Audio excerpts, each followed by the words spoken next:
Chers amis, nous voilà en chemin vers Pâques.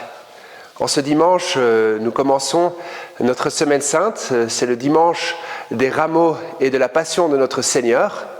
On va vivre ensemble une belle liturgie qui va commencer avec l'évangile de saint Matthieu, l'entrée triomphale de Jésus à Jérusalem avec des palmes. Les gens mettent leurs vêtements par terre, ce qu'ils ont de plus cher.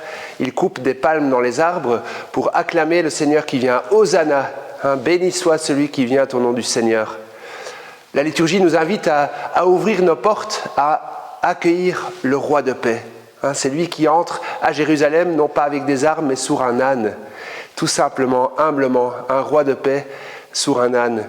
Et puis, si nous commençons avec les acclamations au départ, nous allons continuer notre célébration, puisque c'est aussi le dimanche de la Passion de notre Seigneur, avec la lecture de l'évangile de la Passion, celui de saint Matthieu, puisque vendredi saint, nous lirons la Passion de saint Jean. Nous allons suivre Jésus tout au long de cette semaine, et nous commençons en ce dimanche, nous allons suivre Jésus en acte de Pâques. Pâques, ce n'est pas seulement la résurrection, c'est la mort et la résurrection. Alors, d'une part, nous allons vivre une semaine de purification. Nous allons suivre Jésus dans sa passion, être purifié par sa passion, lui qui a non pas subi la passion, mais qui a choisi de donner sa vie.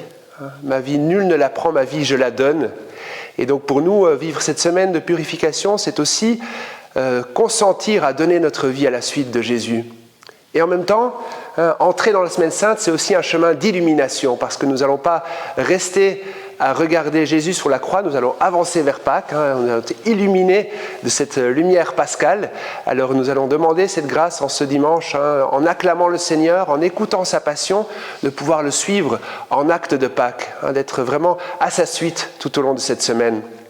Alors concrètement, on peut aussi se demander, tiens, je commence ma semaine sainte, comment est-ce que je vais donner à d'autres aussi de vivre cette semaine sainte? Comment est-ce que je vais offrir à d'autres aussi de suivre Jésus en acte de Pâques? Je peux inviter à une vigile pascale, je peux inviter à lire la liturgie de la semaine. Donc voilà, comment est-ce que je vais être missionnaire cette semaine? Comment je vais pouvoir moi-même aussi inviter d'autres à vivre l'événement de Pâques? Et puis aussi personnellement, comment est-ce que je vais nourrir ma semaine sainte? On aura des longs évangiles cette semaine. Comment est-ce que la parole de Dieu, l'écriture, va venir nourrir mon engagement à la suite de Jésus durant cette semaine pour, dans la nuit de Pâques aussi, être renouvelé dans la grâce de mon baptême.